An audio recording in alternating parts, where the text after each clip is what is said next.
नमस्कार, स्वागत है आप सभी का द इकोनॉमिस्ट में। तो कैसे हैं आप सब? आशा करता हूं कि आप सब बढ़िया हैं। तो चलिए शुरुआत करते हैं एक कोट के साथ। You can't have a better tomorrow if you are still thinking about yesterday. तो कल के बारे में अगर सोचते रहोगे, बीते हुए कल के बारे में ही, तो आज को कैसे जियोगे? ओके, तो आज को जियो। आज के दिन जो चीजें, जो काम मिले हैं उसको याद करो, उनको करो और आगे बढ़ो। ओके, तो जो मतलब फालतू की जो बातें हैं ना, तो उनसे पढ़ने उनमें पढ़ने से बचो।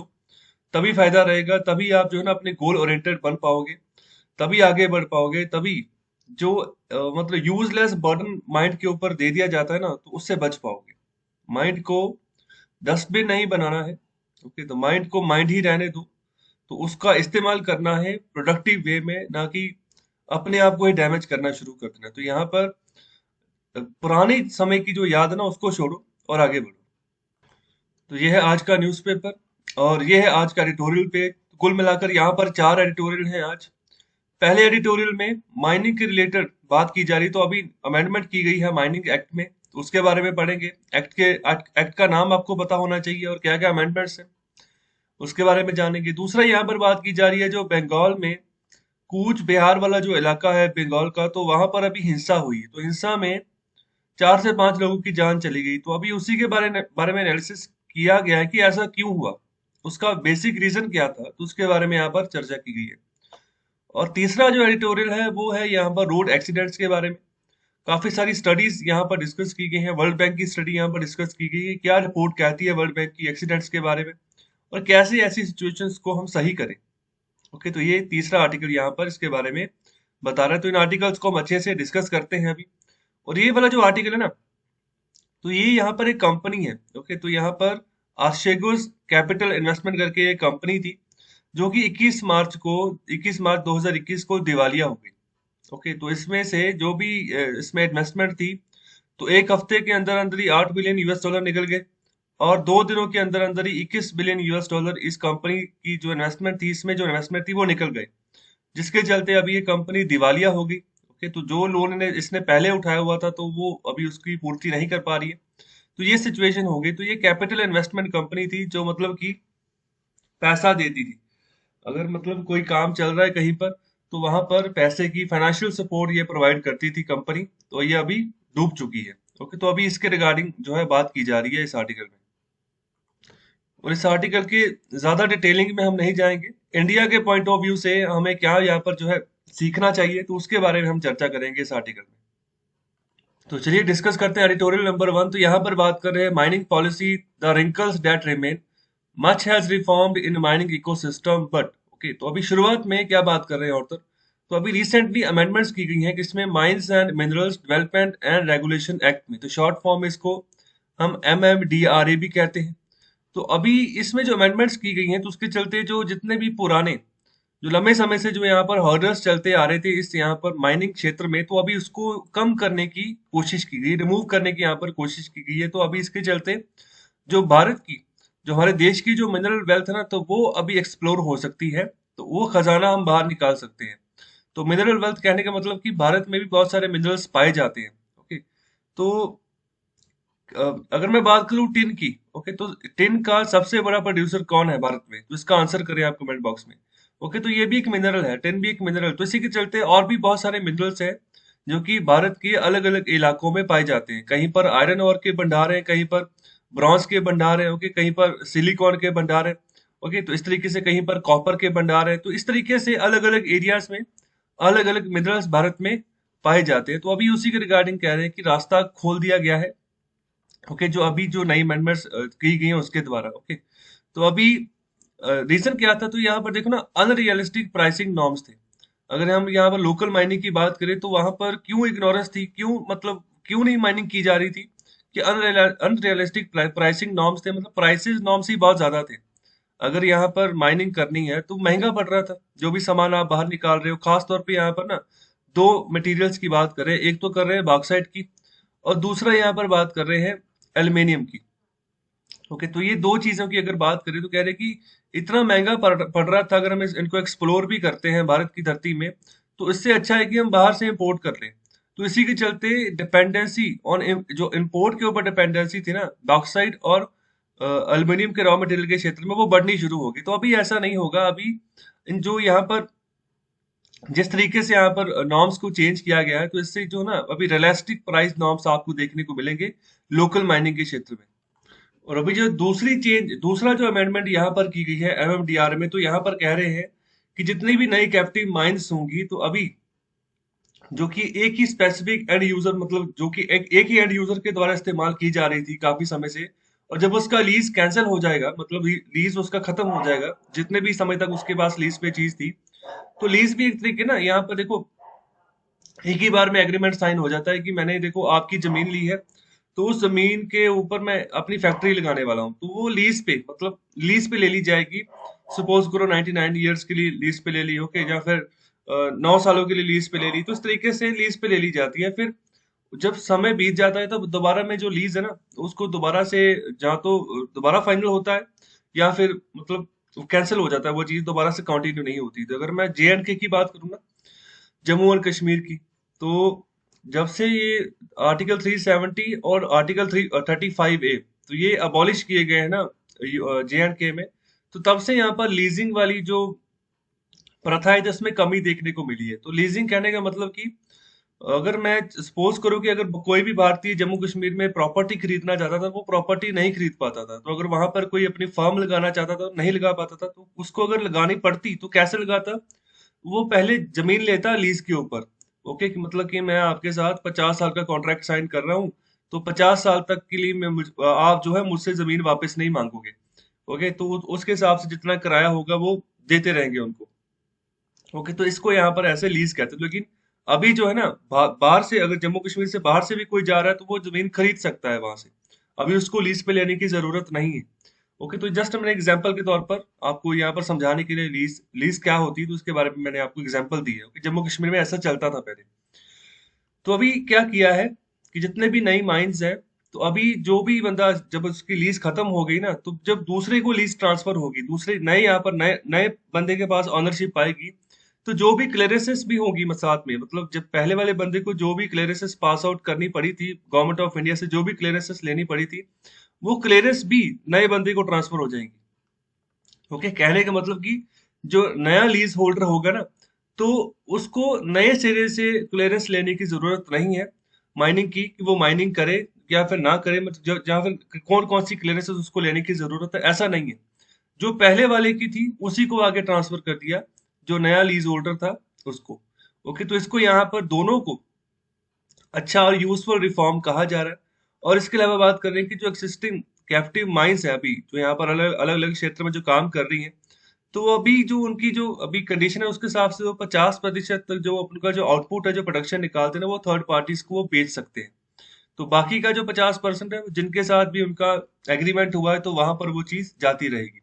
तो थर्ड पार्टीज कहने का मतलब कि जिसके साथ व्यापार तो नहीं था, लेकिन वो आ गया बंदा कि मुझे भी वो सामान चाहिए, ओके, तो उसको भी आपने बेचना शुरू कर दिया, तो 50% तक आप जो है उसको बेच सकते हो। तो ये अभी अभी की यहाँ पर एग्जिस्टिंग यहाँ पर कैप लगा हुआ है, जो भी माइनिंग की जाती है भारत में उसके ऊपर। और आगे यहाँ पर बात की जा रही है कि इन रिफॉर्म्स का स्वागत किया जाता है, लेकिन कुछ लोग ऐसे भी हैं जो क्रिटिसाइज कर रहे हैं कि आपने क्लेरिसेस को कैरी ओवर कर दिया नए ऑपरेटर्स को, ओके। तो मतलब कि जब नए सिरे से नए ऑपरेटर के पास लीज जा रहा है किसी भी माइनिंग का, किसी भी माइन का, तो अभी कुछ लोग ये भी कह रहे हैं कि जो बदलाव आए थे समय के हिसाब से, तो उसको दोबारा से रीचेक करना चाहिए था, ओके। तो मतलब सीधे क्लियरेंसेस को ट्रांसफर नहीं कर देना चाहिए था दूसरे वाले नए ऑपरेटर को, ओके। साथ ही साथ यहाँ पर जो एनवायरमेंटल इम्पैक्ट है ना, जब से वहां पर माइनिंग एक्टिविटी शुरू हुई है, माइन शुरुआत हुई है माइन की, तो एनवायरमेंट को क्या नुकसान पहुंचा है, तो ये भी हमें यहाँ पर समझना चाहिए था। एनवायरमेंटल इम्पैक्ट जो है ना, वो भी असेस करना चाहिए। तो ये भी क्रिटिसिज्म ये कहा जा रहा है, ओके। आगे यहाँ पर बात करें, जो ऑब्जेक्शन एक्चुअली निकल कर आ रही है ना, जो अमेंडमेंट्स की गई हैं, तो जो क्रिटिसिज्म निकल कर आ रहा है, ओके, तो ये इसके बारे में नहीं कि उन्होंने यहाँ पर ट्रांसफर कर दिया क्लियरेंसेस को, ओके। तो एक बंदे से दूसरे जो नया यहाँ पर लीज ऑपरेटर था, तो उसको ट्रांसफर कर दिया। वो किसके बारे में? वो ये है कि यहाँ पर ना पीरियोडिक रीन्यूएबल ऑफ, अब यहाँ पर एनवायरमेंटल क्लियरेंसेस नहीं है, मतलब कि बाकी चलो जो भी आपकी फॉर्मेलिटीज है वो तो ठीक है, लेकिन एनवायरमेंट के रिगार्डिंग जो क्लियरेंसेस है ना, तो उनका रिन्यूएबल बहुत जरूरी है।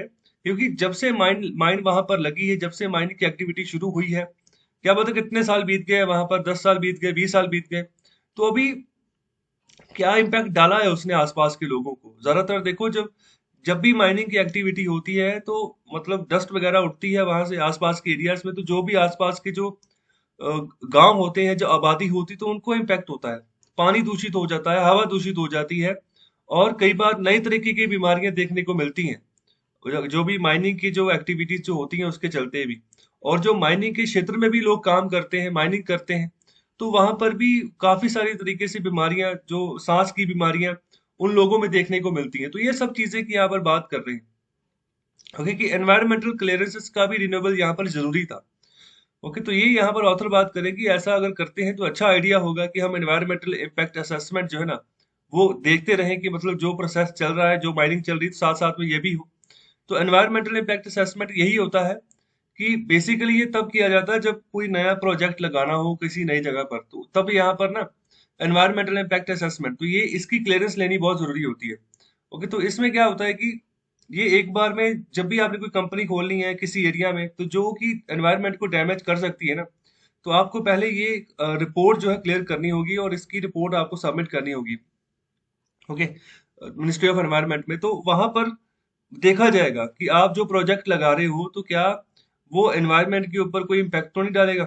ओके, तो अगर डालेगा तो आपको लाइसेंस नहीं मिलेगा, आपको परमिशन नहीं मिलेगी। अगर नहीं डालेगा तो फिर जो है आपको कंटिन्यू कर दिया जाएगा कि आप अपने प्रोजेक्ट को शुरू करो। ओके, तो बहुत सारे ऐसे हाईवेज के प्रोजेक्ट हैं जो कि अरावली पर्वतमाला से होकर उसके आसपास से निकल कर जा रहे हैं, या फिर बहुत सारे ऐसे प्रोजेक्ट्स हैं कि जो जो नेशनल पार्क्स हैं वहां से गुजरते हुए निकलते हैं। तो वहां पर अभी तक रोक लगी हुई है। ओके, अलग अलग यहाँ पर जो अदारे हैं भारत सरकार के, उन्होंने रोक लगाई हुई है। ओके, तो एनवायरमेंटल इम्पैक्ट असेसमेंट के तहत ही वो लगी हुई है कि मतलब पहले उन्होंने असेस किया कि नहीं यहाँ पर बात बन रही, तो रोक लगा दी। ओके, तो इसी के चलते आगे बात कर रहे हैं। तो अगर ऐसा करते हैं, अगर रीन्यूएबल करते हैं यहाँ पर एनवायरमेंटल क्लियरेंसेस का, तो यहाँ पर आने वाले समय में जो एनवायरमेंटल जो नुकसान होंगे ना, तो वो कम होंगे, और यहाँ पर जो हमारी हेल्थ है, जिंदगियां जो है वो प्रोटेक्ट होंगी।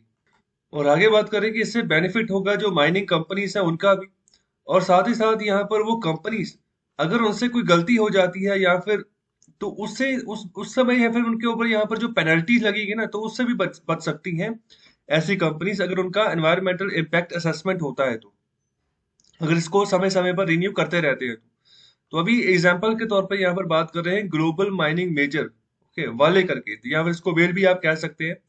तो इसके ऊपर भी बहुत सारी पेनल्टीज लगी थी। ओके, तो ब्राजील में पेनल्टीज लगी, तो क्यों लगी? क्योंकि इसका जो आयरन और का जो वेस्ट निकल कर आ रहा था ना, तो यहाँ पर जिस जगह पर ये स्टोर कर रहे थे, तो वो जगह ही फट गई। ओके, तो यहाँ पर जिस डैम में ये स्टोर कर रहे थे, वो डैम ही यहाँ पर फट गया, जिसके चलते जब धमाका हुआ तो 270 लोगों की जान चली गई ब्राजील में। तो देखो, एक बंदे की भी जान जाए तो कितना बड़ा डैमेज है। 270 बंदे चले गए तो कितना, कितने बड़े पैमाने पर यहाँ पर देखो नुकसान हुआ होगा। तो ये सब बातें हमें ध्यान में रखनी होगी। ओके, तो ये जरूरी है, कोई भी अगर हम काम शुरू कर रहे हैं, या फिर हमें ये चीज पता होनी चाहिए कि उस काम से क्या यहाँ पर जो है हार्मफुल, या हार्मफुल इम्पैक्ट जो है वो रह सकता है आसपास की आबादी को। और आखिर में यहाँ पर बात कर रहे हैं कि यही सिद्धांत जो है ना, हमें आगे भी इसको कंटिन्यू करके चलना है। अप्लाई होता है कहाँ पर? जब यहाँ पर हम कहें कि ये पब्लिक मीटिंग्स या पब्लिक हियरिंग्स हमने करनी है, जो आसपास के जो लोग उस माइनिंग एक्टिविटीज के जो आसपास में लोग रह रहे हैं, उनको भी साथ में लेकर चलना है, जो लोकल कम्युनिटीज है उनको भी साथ में लेकर चल रहे हैं, उनकी सुनवाई करनी है, तो ये मैंडेटरी है। तो ये करना ही करना है। ओके, तो ये इसके बारे में यहाँ पर बात की जा रही है। दूसरा यहाँ पर बात करें जो एनवायरमेंटल, सोशल एंड गवर्नेंस, जो ये तीन चीजों की बात कर रहे हैं कि एनवायरनमेंट को भी देखना है, सोशल मतलब कि जो जो आसपास के जो लोग हैं, ठीक है, तो उनको भी सही गवर्नेंस मिले, तो उसके बारे में भी सोचना है। जो कंपनी यहाँ पर लगी हुई है, जो माइनिंग का काम कर रही है, देखो उसी को पता है कि अगर मैं माइनिंग कर रही हूँ तो किस पैमाने पर जो है डस्ट निकल रहा है, किस पैमाने पर जो है नुकसान हो सकता है आसपास के लोगों का, उसको ज्यादा पता है। तो उसको अपनी ड्यूटी, अपनी जिम्मेदारी यहाँ पर निभानी चाहिए, सबका साथ, सबको साथ अप्रोच लेकर जो है आगे बढ़ना चाहिए। तो अगर हम बात करें एनवायरनमेंट की, एनवायरनमेंट को सही करना है, आसपास के जो सोशल फैक्टर्स की बात करें, ओके, साफ पानी उनको मिले पीने के लिए, साफ हवा मिले, या फिर बीमारियों वगैरह से बचा के रखें हम आसपास के लोगों को, तो उसके बारे में भी यहाँ पर सोचना है। तो उसी हिसाब से यहाँ पर गवर्नेंस भी देनी है। तो ये सभी फैक्टर्स हैं। अगर हम ये कहें, यहाँ पर जो एक छोटे जो एथिकल इन्वेस्टर्स हैं, सिर्फ उन्हीं के डिसीजन के हिसाब से ये बात बन पाएगी, नहीं बन पाएगी। एथिकल इन्वेस्टर मतलब कि जो बिल्कुल सोच समझ के इन्वेस्ट कर रहा है कि देखो मतलब इस हिसाब से इन्वेस्ट कर रहा है कि एनवायरनमेंट को नुकसान ना हो। ओके, तो सिर्फ उसी के ऊपर डिपेंडेंसी नहीं है डिसीजन की, तो डिसीजन किसके ऊपर है बेसिकली, जो यहाँ पर बड़े इंस्टीट्यूशन कैपिटल पूल्स हैं, मतलब कि जहां से बड़े पैमाने पर पैसा लग रहा है। ओके, तो जो उस माइनिंग एक्टिविटीज में, तो उनको भी यहाँ पर देखना होगा। ओके, तो डिसीजन ज्यादातर उनके चलते हैं, तो उनको सही डिसीजन लेने होंगे। तो सही रास्ते पे अगर आगे बढ़ना है, तो यहाँ पर जो लीगल प्रोविजंस है तो उनको फॉलो अप करके चलना, उनको स्ट्रेंथन करके चलना है, तो उनको उनके साथ हमने स्टिक रहना है, और तभी जो है बात बन पाएगी। तो इस मैप में देखिए यहाँ पर ये ट्रायंगल में ना ये बॉक्साइट बताया हुआ है कि कहाँ कहाँ पर बॉक्साइट पाया जाता है। तो इसके अलावा बाकी भी आपने देखना है, तो बॉक्साइट की देख लो, तो जैसे राजस्थान में भी है, उत्तर प्रदेश में है, बिहार, झारखंड, ओके, ओडिशा वाली साइड, आंध्र प्रदेश में, आंध्र और तेलंगाना के यहाँ पर सेंटर में यहाँ पर पाया जाता है। ओके, इसके अलावा गुजरात, महाराष्ट्र, कर्नाटका, केरला, तमिलनाडु, तो इन सभी राज्यों में जो बॉक्साइट की जो मात्रा है वो पाई जाती है। लेकिन सबसे ज्यादा कहाँ पर मिलता है, तो ये चीजें आपको पता होनी चाहिए। सबसे ज्यादा यहाँ पर ओडिशा में पाया जाता है बॉक्साइट, 51% जो बॉक्साइट निकलता है वो ओडिशा से ही निकलता है, ओके, पूरे देश में। और दूसरे नंबर पर आता है आंध्र प्रदेश, और तीसरे नंबर पर गुजरात है, और उसके बाद चौथे नंबर पर जो है झारखंड है, फिर महाराष्ट्र है, फिर है मध्य प्रदेश, और फिर है छत्तीसगढ़। ओके, तो मध्य प्रदेश और छत्तीसगढ़ ये भी है शामिल, तो ये इनकी तरतीब है, मतलब कि सबसे ज्यादा कहाँ पर है और सबसे कम कहाँ पर। सबसे कम यहाँ पर मध्य प्रदेश यानी छत्तीसगढ़, तो 4-4% जो है दोनों जगह से बॉक्साइट निकलता है। तो इसके इन चीजों के बारे में आपको पता होना चाहिए, तो जैसे लेड हो गया, जिंक हो गया, कॉपर हो गया, आयरन ओर हो गया, ओके, मैग्नीज हो गया, गोल्ड हो गया। तो गोल्ड कहाँ पर पाया जाता है, तो ये चीज देखिए ये कहाँ पर है, ये वाला निशान। तो आपको एक तो इधर नजर आए, नजर आप यहाँ पर दिखेगा आपको, ओके, एक इधर हो गया। ओके, ज्यादातर साउथ इंडियन स्टेट्स ही हैं जहाँ पर आपको गोल्ड जो है ना वो यहाँ पर मिलेगा। तो इसके अलावा जैसे ये बिहार और झारखंड के बॉर्डर पे यहाँ पर बताया गया है। तो इस तरीके से लोकेशंस आपको पता होनी चाहिए। तो चलिए अभी बात करते हैं एडिटोरियल नंबर 2 की। तो यहाँ पर बात कर रहे हैं पुट ए लिड ऑन अगली शोज ऑफ स्ट्रेंथ। तो यहाँ पर एक ढक्कन लगा दो, तो उसकी बात कर रहे हैं कि जो मतलब खराब शोज जो दिखाए जा रहे हैं, तो ये कहाँ की बात कर रही है, बंगाल की बात कर रहे हैं। ओके, तो बंगाल के कूच बिहार वाले इलाके में अभी 4 लोगों की मृत्यु हो गई। तो यहाँ पर एक विलेज है जिसका नाम है सीतलकुची। ओके, तो यहाँ पर ये घटना देखने को मिली। तो वोटिंग चल रही थी उस दिन, तो जिस दिन ये चीज हुई 10 अप्रैल की घटना है ये। तो उस समय हुआ क्या, तो यहाँ पर जो सेंट्रल इंडस्ट्रियल सिक्योरिटी फोर्स है, जिसको शॉर्ट फॉर्म में सीआईएसएफ बोलते हैं, तो उसके एक उनके किसी एक जवान ने एक ओपन फायर किया मॉब के ऊपर, जो भीड़ थी उसके ऊपर। तो क्यों किया, क्योंकि वो आपस में लड़ाई झगड़ा हो रहा था। ओके, तो इसी के चलते यहाँ पर बात कर रहे हैं कि इससे यहाँ पर मिसअंडरस्टैंडिंग थी, मतलब जिसके मॉब मॉब के बीच में किसके रिगार्डिंग, कि यहाँ पर जो पॉलिटिकल ब्लेम गेम होता है ना उसके चलते। तो मतलब कहने का सीधी सी बात है कि जब दो पॉलिटिकल पार्टीज उतरती हैं और आपस में जो इल्जाम लगाती हैं एक दूसरे के ऊपर, तो उसी इल्जाम बाजी में मतलब कुछ लोग ऐसे होते हैं जो सीरियसली ले जाते हैं इन सब चीजों को।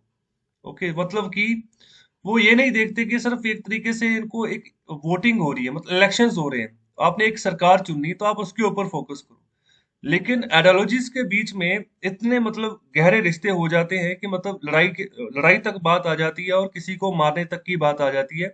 इतना गुस्सा होता है लोगों के बीच में, ओके, आपस में। तो ये चीज यहाँ पर बात कर रहे हैं कि मतलब आपस में मिसअंडरस्टैंडिंग हुई, जो आपस में पॉलिटिकल ब्लेम गेम होती है उसके चलते। और मतलब तूने ये किया, तूने ये नहीं किया, मतलब ये सब सिचुएशन जिसके चलते ये मतलब झगड़ा हो गया, तो और मौतें हो गई। अब यहाँ पर ऑथर बात कर रहे हैं कि जो ये सीआईएसएफ का जो जवान था, इसने जब ओपन फायर कर दिया, ओके, तो यहाँ पर जो भी मॉब थी, जो भीड़ थी, उसके ऊपर फायर हो गया, जिसके चलते लोगों की मौत हुई। ओके, तो अभी यहाँ पर क्वेश्चन यही उठाया जा रहा है कि मतलब जो एक सेंट्रल फोर्सेस का जो मेंबर है, जो पर यहाँ पर एक जो जवान है, वो कैसे मार सकता है ऐसे इन लोगों को। ओके, तो अगर यहाँ पर उसको शूटिंग अगर करनी भी है तो हवा में करते हैं, ओपन फायर तो करते नहीं कोई। ओपन फायर कहने का मतलब है कि सीधे हवा फायर कर दिया, मतलब जो लोग आपके सामने हैं उनके ऊपर। और हवा में फायर कहने का मतलब है सिर्फ और सिर्फ एक यहाँ पर चेतावनी देनी कि आपके ऊपर फायर हो सकता है अगर नहीं सुधरे तो। तो यहाँ पर ये बात की जा रही, क्वेश्चन यही उठाया जा रहा है ऑथर की तरफ से कि कैसे मार सकता है, मतलब जिसको कि प्रॉपर ट्रेनिंग दी हो, जिसको कि आपने क्या काम करना है क्या नहीं करना है, तो इसीलिए तो उनकी तैनाती होती है कि ऐसे इंसिडेंट्स हो सकते हैं, लड़ाई झगड़ा हो सकता है लोग आपस में, तो जिसके चलते आपने बस जो है सिक्योरिटी प्रदान करनी है कि सही तरीके से इलेक्शंस हो जाए। लेकिन यहाँ पर आंसर के तौर पर ये क्या कहा जा रहा है कि हो सकता है कि मतलब जो लोकल लोग हैं, जो मतलब जो मॉब आपस में झगड़ रहा था, लड़ाई हो रही थी जिनके बीच में, हो सकता है कि वो इनकी गन्स को स्नैच करने वाले हो। ओके, तो मतलब ऐसा इंसिडेंट हो जिसके चलते इनको ओपन फायर करना पड़ा। तो ये यहाँ पर बात कर रहे हैं कि अगर रिपोर्ट आती है, हो सकता है कि ऐसा आंसर दिया जाए जो यहाँ पर सीआईएसएफ का जवान था कि मतलब कि क्यों फायर किया ओपनली। ओके, तो ये यहाँ पर आंसर होगा। तो चलो खैर, तो ये तो अलग बात होगी, मतलब ये इंसिडेंट हो गया, ओपन फायर करना पड़ा, लोगों की मृत्यु हुई। ओके, तो हो सकता है कि उसके पीछे यहाँ पर लोग ही यहाँ पर उनकी गन्स को स्नैच करने वाले हो, तो जिसके चलते उनको ओपन फायर करना पड़ा। तो ये तो एक बात होगी, लेकिन यहाँ पर बात कर रहे हैं कि ऐसे जो ट्रेजिक इंसिडेंट यहाँ पर देखने को मिल रहे हैं, खासतौर पर जो बंगाल पोल्स में अभी बात करें, तो ये क्या सही है कि मतलब क्या ये अवैध, यहाँ अवैध नहीं है? ओके, तो मतलब यही चीज यहाँ पर कही जा रही है। ओके, तो ऐसा नहीं है कि मतलब ये पहली बार हुआ है इलेक्शंस में। तो अगर किसी और प्रांत के इलेक्शंस की बात कर लो, तो मतलब छोटे लेवल पर नहीं होगा तो बड़े लेवल पर आपको ये चीज देखने को मिलेगी ही मिलेगी। तो अक्सर पोलिंग डे के ऊपर ना किसी ना किसी की मृत्यु होती होती है, मतलब आपस में गुटों का झगड़ा हो जाता है और एक दूसरे को मार देते हैं। ओके, तो इस तरीके से जो है इलेक्शंस होते हैं, इस तरीके से यहाँ पर ये प्रणाली चल रही है। और ऑथर यहाँ पर यही बात कर रहे हैं कि मतलब ये ऐसा नहीं है, मतलब हमारी जैसी जो डिसेंट डेमोक्रेसी, जो डेमोक्रेटिक देश है, और वहां पर ऐसे इलेक्शन नहीं होने चाहिए, मतलब इस तरीके से इलेक्शंस नहीं होने चाहिए जिस तरीके से होते हैं।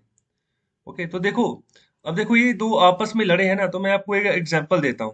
ओके, लाइव एग्जांपल देता हूँ। ऐसा है कि मतलब दो पॉलिटिकल पार्टीज हैं। ओके, तो वो पॉलिटिकल पार्टीज में हर 5 साल बाद इलेक्शंस होता है, तो मतलब दोनों में से कोई एक एक एमएलए चुनकर जाता है असेंबली में। ओके, तो जहाँ तो यहाँ पर किसी पॉलिटिकल पार्टी वन होगी या फिर दूसरी पॉलिटिकल पार्टी टू होगी। ओके, तो वो दो तो इलेक्शन लड़ रहे हैं, दो एमएलए के कैंडिडेट्स हैं, वो आपस में इलेक्शन लड़ रहे हैं, लेकिन नीचे स्तर पर क्या है कि जो वर्कर्स है ना, वो खुद से लड़ना शुरू हो जाते हैं, मतलब कि एक दूसरे को गोली मार दी। मतलब जिस बंदे के लिए जिस बंदे के लिए मतलब जो एमएलए है, ठीक है, उसको सपोर्ट करने के लिए दूसरे बंदे को गोली मार दी, वही वाला जो एमएलए है ना, 5 साल बाद दूसरी पार्टी को ज्वाइन कर जाता है। मतलब जिस पार्टी के विरोध में जो है दूसरे बंदे को गोली मारी होती है, तो उसी वाली पार्टी को उसका अपना एमएलए ज्वाइन कर जाता है। तो देखो ये क्या सिनेरियो है। ओके, मतलब कि आपने तो किसी की जान ले ली। ओके, तो किसी की जान चली गई पॉलिटिकल पार्टीज के झगड़े में। लेकिन ऊपरी स्तर पर क्या हो रहा है कि मतलब वो तो बंदा वहां पर टिक ही नहीं रहा जिसके रिगार्डिंग आपने जान दे दी। ओके, तो ये सिचुएशन है। ओके, तो जिसको कि समझना होगा, ना समझ लोगों के द्वारा ही ये हरकतें होती हैं। जो पढ़ा लिखा होगा, जो समझदार होगा, तो इनसे वो दूर ही रहेगा, मतलब कि मेरा काम है वोट डालना, वोट डालकर घर आओ। और आगे बात करें कि जो ये तू तू मैं मैं वाली जो यहाँ पर शब्दों का इस्तेमाल किया जाता है, जो पॉलिटिक्स चल रही है, जो यहाँ पर एक और डिफेंडर है तृणमूल कांग्रेस टीएमसी, जो कि ममता बनर्जी की पार्टी है, और दूसरी ओर चैलेंजर है बीजेपी, जो कि मतलब चैलेंज कर रहे हैं कि हम आपको आपकी सत्ता को चेंज करेंगे। ओके, तो यहाँ पर इन दोनों के बीच में तू मैं हो या फिर ऐसी बातचीत हो, तो ये मतलब ठीक है। ओके, मतलब कि एक तरीके का एंटरटेनमेंट ये कर रहे हैं लोगों का, ठीक है, ठीक है। तो यहाँ पर लेकिन जो और हथकंडा अगर अपनाना शुरू कर दिया, जैसे यहाँ पर बात कर रहे हैं, ओके, जैसे जैसे को तैसा। ओके, मतलब कहने का कि ऐसा पॉइंट आ गया जब मतलब कि लोगों की मृत्यु होनी शुरू हो गई। ओके, तो मतलब फिर यहाँ पर किस और इलेक्शन जा रहा है, तो ये यहाँ पर समझने की जरूरत है इस बात को। ओके, तो जहां तक तो आपने एंटरटेन करना है, तो ज्यादातर होता एंटरटेनमेंट ही है। अगर कोई यहाँ पर जो जो भीड़ भी जमा होती है, तो वो क्या करने जाती है उधर? ज्यादा तो पैसे दे के भीड़ जमा की होती है, और जो खुद भी जाते हैं तो वो भी मजे लेने जाते हैं। ओके, तो लेकिन ऐसे मुकाम तक कोई चीज पहुंच जाए कि जो जन की जो यहाँ पर जीवन है इतना इंपॉर्टेंट है, वही खत्म कर दिया जाए, तो बात यहाँ पर बहुत गंभीर है। ओके, तो जो सेंट्रल फोर्सेस जो तैनात की जाती हैं, ओके, तो यहाँ पर उनकी कैपेबिलिटी भी यहाँ पर ना अभी डबल करनी होगी, मतलब कि उनको यहाँ पर तैनात किया गया है उन लोगों को प्रोटेक्ट करने के लिए। ओके, तो उनको अपनी ड्यूटी निभानी है, तो प्रोटेक्ट करना है, मतलब कि उनको मारना नहीं है। और आगे बात करें, जो ये पॉलिटिकल वायलेंस हो रहा है बंगाल में, वो यहाँ पर जिसको हम यहाँ पर भद्र लोग भी बोलते हैं, तो भद्र लोग कहने का मतलब जो मतलब जहाँ पर लोग बहुत सहज है। ओके, तो ऐसा देश जहाँ पर सहज लोग यहाँ पर रहते, तो मतलब ये नया नहीं है पॉलिटिकल वायलेंस वहां पर। पहले भी ऐसा होता आया है। तो अगर यहाँ पर अशोल परिवर्तन की बात करें तो ये देखो बंगाली का वर्ड है अशोल परिवर्तन। ओके, मतलब कि परिवर्तन लाना किसी चीज में। तो वो बात कर रहे हैं कि वो अंडर वे है, वो काम चल रहा है, उसका पोलिंग हो रही है, इलेक्शंस हो रहे हैं, मतलब कि वोटिंग चल रही है। जब वोटिंग होगी, जब 2 मई को रिजल्ट आएगा ना, तो पता चल जाएगा कि क्या परिवर्तन यहाँ पर आया है। ओके, तो वो उसके ऊपर आप बात रहने दो, तो लोग डिसाइड करेंगे कि क्या परिवर्तन करना है, क्या नहीं करना है।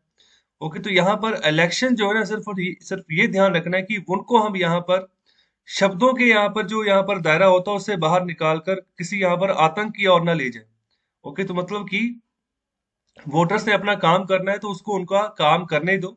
और जिस सिनेरियो में आपने पॉलिटिकल फाइट लड़नी है, किन्हीं दो पॉलिटिकल पार्टीज ने, उसी के शब्दों के ही जाल तक की आप रहो।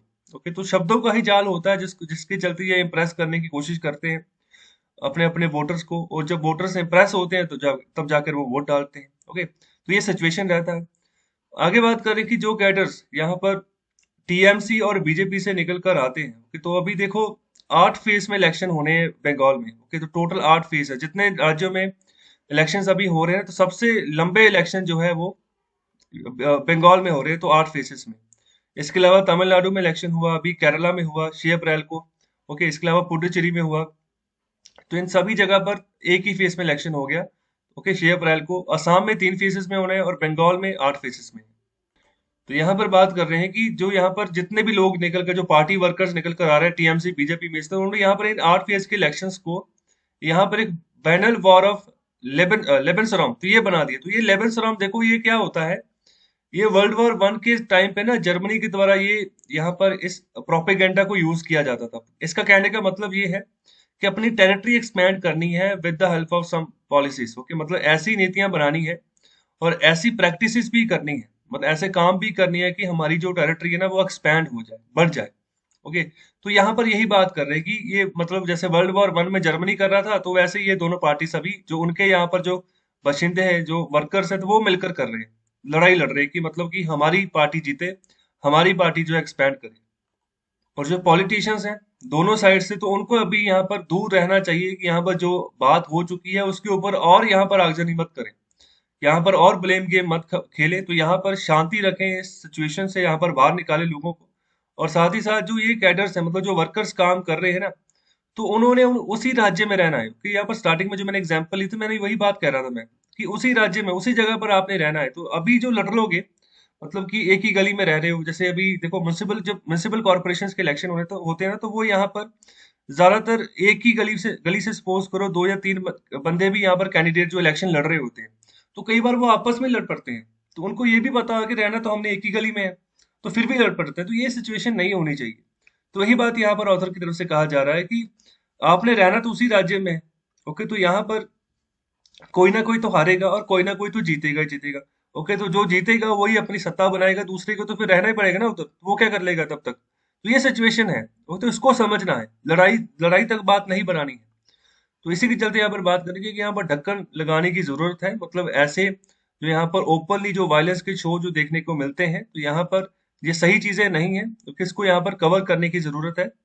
तो ये ऐसे कुछ भी इंसिडेंट करने से ऐसा नहीं है कि जो रिजल्ट 2 तारीख को आना है, तो वो चेंज हो जाएगा या किसी और दिन में शिफ्ट हो जाएगा या फिर कुछ बदलाव आ जाएगा। तो ऐसा कुछ नहीं होने वाला है। ओके, तो 2 मई को रिजल्ट है तो वो तो 2 मई को आ ही जाएगा। ओके, तब की तब देखना। तो अभी का जो काम है सिर्फ और सिर्फ यहाँ पर वोटिंग डलवानी है, मतलब वोट करने जाना है लोगों को, तो वो ज्यादा से ज्यादा आकर लोग वोट करें। अपना जो वोटिंग राइट है ना एक डेमोक्रेसी में, वो सिर्फ उसका इस्तेमाल अच्छे से करें, तो बाकी रिजल्ट बताएगा। तो ये है वेस्ट बंगाल का मैप। तो यहाँ पर आइडेंटिफाई करें कहाँ पर है कूच बिहार, कहाँ पर है इसकी लोकेशन। तो ये है कोलकाता, ये कैपिटल है वेस्ट बंगाल की। ओके, तो जो कूच बिहार पड़ता है ना, तो वो इस साइड पड़ता है, ये देखो, ये है कूच बिहार।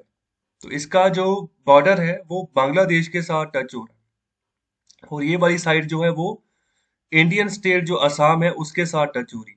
ओके, तो ऊपर वाली जो ऊपर वाली जगह ना, तो ये भी जलपाईगुड़ी, तो ये भी डिस्ट्रिक्ट है किसका, ये भी वेस्ट बंगाल का ही डिस्ट्रिक्ट है। तो ये यहाँ पर कैपिटल, ये हेडक्वार्टर, डिस्ट्रिक्ट हेडक्वार्टर है जलपाईगुड़ी का।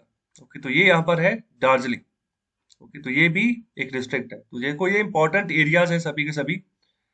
और सिर्फ इतना का ही यहाँ पर इंपॉर्टेंट, यहाँ पर ये एरियाज निकल कर आते हैं जो कि इंडिया को ना आगे जोड़ते हैं, जो हमारा नॉर्थ ईस्टर्न स्टेट्स है उनके साथ। ओके, तो यहाँ पर सिलीगुड़ी कॉरिडोर भी इसको बोलते हैं, ये वाला जो एरिया है।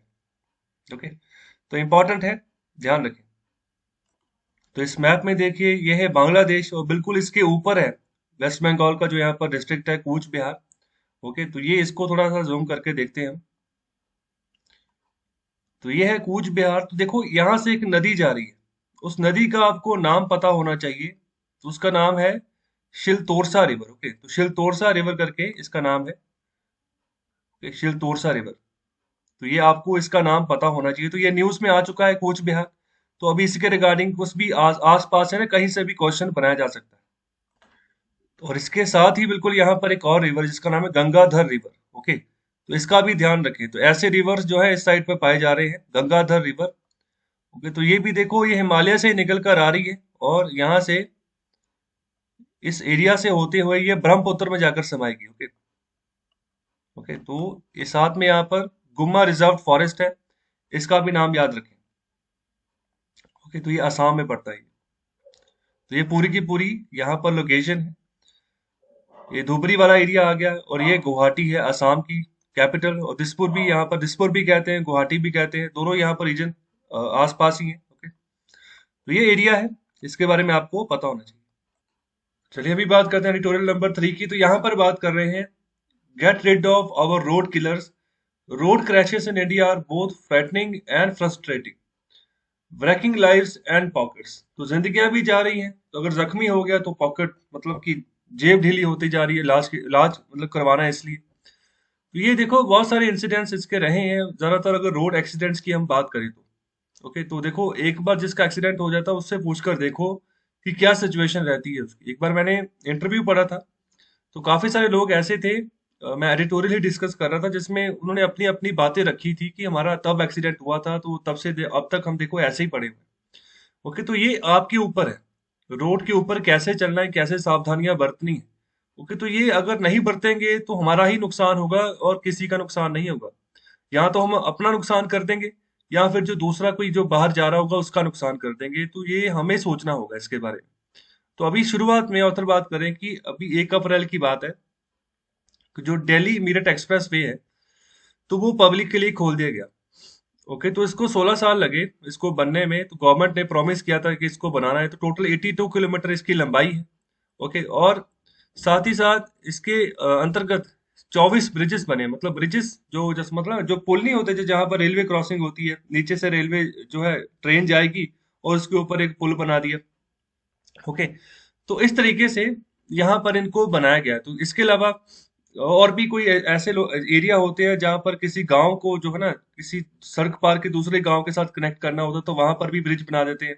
तो ज्यादातर हाईवेज में बनाए जाते हैं। तो हाईवेज में बनाए जाते हैं इसलिए कि कॉन्टिन्यूटी रहे और मतलब स्पीड रहे। जिस तरीके से यहाँ पर हाईवेज काम करने चाहिए उसी तरीके से काम करें। ऐसा नहीं है कि हाईवेज को हम मतलब इस तरीके से देखें कि जैसे गांव की कोई सड़क है। ओके, मतलब जैसे गांव की सड़क में जाओगे तो आराम से जाओगे, धीरे धीरे जाओगे। तो हाईवेज का मतलब है कि एक पर्टिकुलर स्पीड है। ओके, तो उसके हिसाब से हमें चलना है, सीधी सी बात है।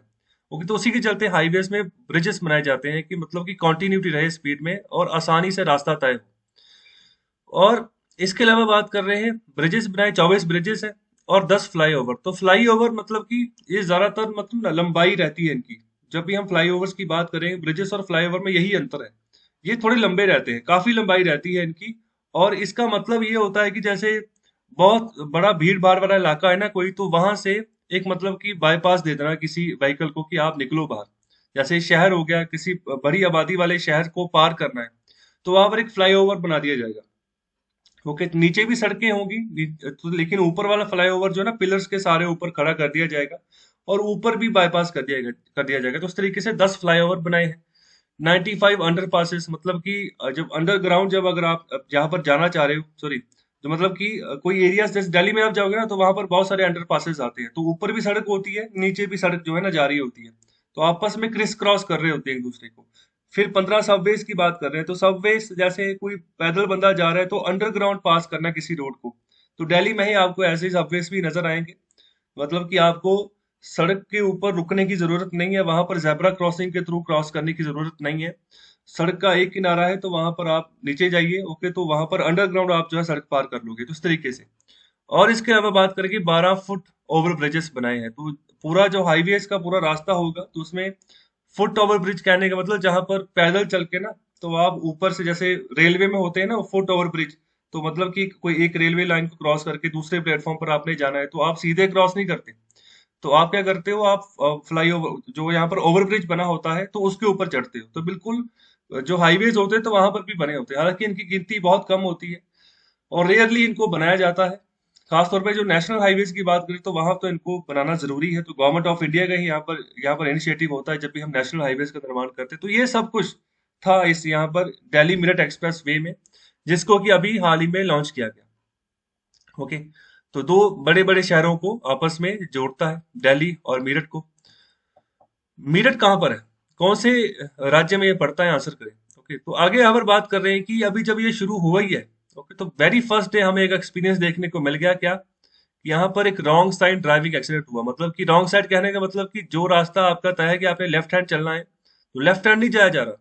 ओके, तो राइट हैंड से बंदा आ रहा है, तो जो तो बंदा लेफ्ट हैंड जा रहा है तो ठीक है, तो लेफ्ट हैंड में ही जो राइट हैंड आ रहा है तो देखो तो वो तो नुकसान करेगा ना। तो ऐसे ही इंसिडेंट्स ज्यादा होते हैं भारत में। तो ऐसे लोग क्यों करते हैं, रॉन्ग साइड क्यों आ जाता है, रॉन्ग साइड इसलिए आ जाते हैं कि मेरा गांव जो है ना नजदीक पड़ेगा, अगर मैं राइट हैंड रॉन्ग साइड नहीं गया ना तो फिर मुझे घूम कर आना पड़ेगा, पूरा टर्न लूंगा फिर जाकर मैं दोबारा से अपने गांव पर पहुंचूंगा। तो इसी लालच में लोग जो है रॉन्ग साइड हो जाते हैं, तो और एक्सीडेंट्स हो जाते हैं। और मतलब कि ऐसा नहीं है कि यहाँ पर अनपढ़ लोग ये काम करते हैं, पढ़े लिखे लोग ये काम करते हैं। ओके, मतलब अगर एक ने कर लिया कोई बात नहीं, इसके पीछे मैं भी लगाता हूँ, मैं भी करता हूँ।